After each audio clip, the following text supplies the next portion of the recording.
क्या आप जानते हैं भारत के विशाल व अद्भुत मंदिरों की स्थापत्य शैली के बारे में? मैं आज आपको भारत के विशाल व अद्भुत मंदिरों की स्थापत्य शैली के बारे में जानकारी दूंगी। दोस्तों, मैं डॉक्टर अपर्णा चौहान आप सभी का अपने YouTube चैनल EduRain में स्वागत करती हूँ। आप वीडियो को अंत तक जरूर देखें। तो आइए जानते हैं कुछ रोचक तथ्य। मंदिर की स्थापत्य शैलियाँ। धार्मिक स्थापत्य की दृष्टि से मंदिर वास्तु की कला भारतीय कला के इतिहास में सर्वाधिक विशिष्ट एवं महत्वपूर्ण है। भारत में मंदिर निर्माण की परंपरा बहुत प्राचीन है। यहाँ मंदिर निर्माण में अनेक शैलियों का प्रयोग हुआ है। वस्तुतः विभिन्न काल के शिल्पियों ने मंदिर स्थापत्य को विभिन्न परिस्थितियों के कारण भिन्न स्वरूप प्रदान किया। बाद में वही स्थापत्य की विशेषता या पहचान हो गई और शिल्प की शैली के रूप में व्यवहार में लाई जाने लगी। अतः मंदिरों की निर्माण परंपरा को दृष्टि में रखकर ही उसका अनुसरण किया गया और वह शैली विशेष के रूप में पहचानी गई। मंदिर स्थापत्य की प्रमुख शैलियाँ। प्राचीन भारतीय शिल्प शास्त्रों जैसे मानसार, सम्रांगण, सूत्रधार, अपराजित प्रच्छा और मानसोल्लास आदि में मंदिरों की विभिन्न शैलियों का उल्लेख मिलता है। इनमें 3 शैलियाँ प्रमुख हैं। नंबर 1 नागर शैली, नंबर 2 द्राविड़ शैली, नंबर 3 वेसर शैली। मंदिर स्थापत्य की प्रथम शैली नागर शैली। उत्तर भारत में मंदिर स्थापत्य शैली को नागर शैली कहते हैं। यह उत्तर भारत में हिमालय से लेकर विंध्य पर्वत तक प्रचलित थी।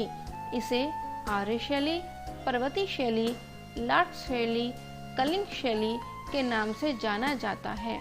नागर शैली की एक उपशैली भूमिज है।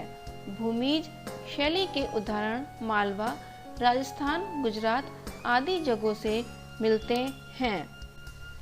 नागर शैली के मंदिरों की आधारभूत योजना वर्गाकार होती है।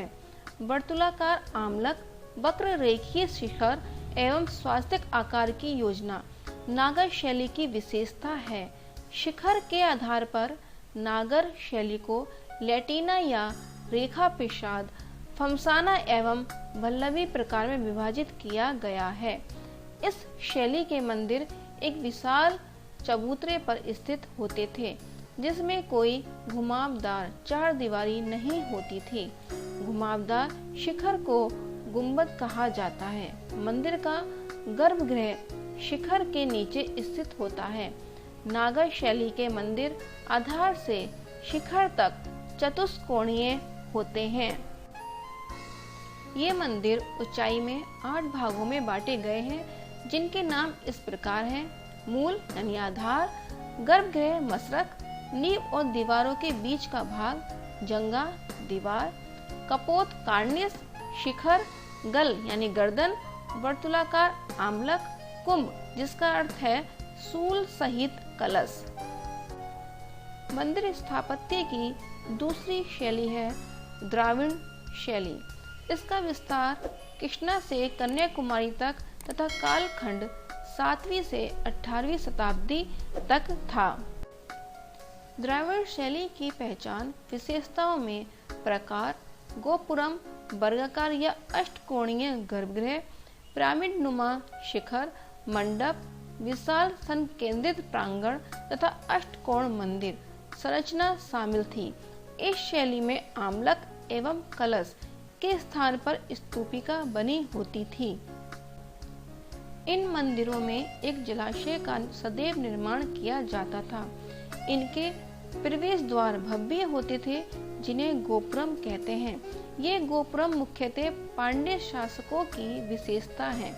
इन मंदिरों के चारों ओर 4 दीवारी होती थी।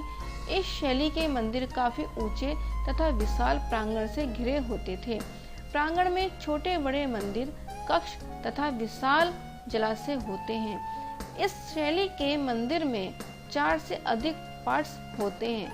पल्लवों ने द्राविड़ शैली को जन्म दिया चोल काल में इसने ऊंचाइयां हासिल की तथा विजयनगर काल के बाद से इसका पतन हुआ।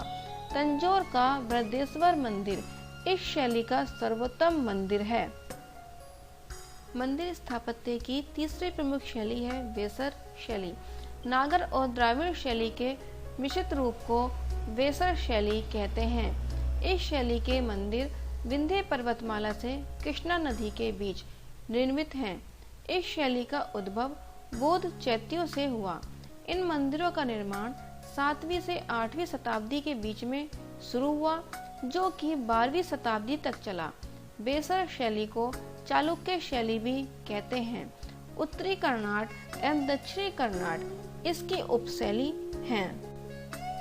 इस शैली में विमान, शिखर, छोटा एवं रेखाकृत छत, गज पृष्ठाकार फैले कलश, मूर्तियों का आधिक्य, अलंकरण, परंपरा का बाहुल्य, प्रदक्षिणा पथ का अभाव भी इनकी विशेषता है। वेसर शैली के विकास का श्रेय मुख्यतः चालुक्यों व होयसाल शासकों को जाता है। वेसर शैली में शिखर को नागर शैली की तरह, मंडप को द्राविड़ शैली के अनुसार बनाया गया है। वेसर शैली के मंदिर मुलायम व कठोर पत्थरों के मिश्रण से बने हैं। वेसर शैली के प्रमुख मंदिरों में वृंदावन का वैष्णव मंदिर, अहोल का मंदिर, बेलूर का द्वार समुद्र मंदिर, सोमनाथपुरम का मंदिर, एलोरा का कैलाशनाथ मंदिर आदि प्रमुख हैं। कर्नाटक का लाडखा मंदिर, जो भगवान शिव को समर्पित है और अपनी चपटी छत के लिए प्रसिद्ध है, वेसर शैली का उदाहरण है। दोस्तों, इतिहास विषय से संबंधित रोचक जानकारी के लिए हमारे चैनल को लाइक करें, सब्सक्राइब करें।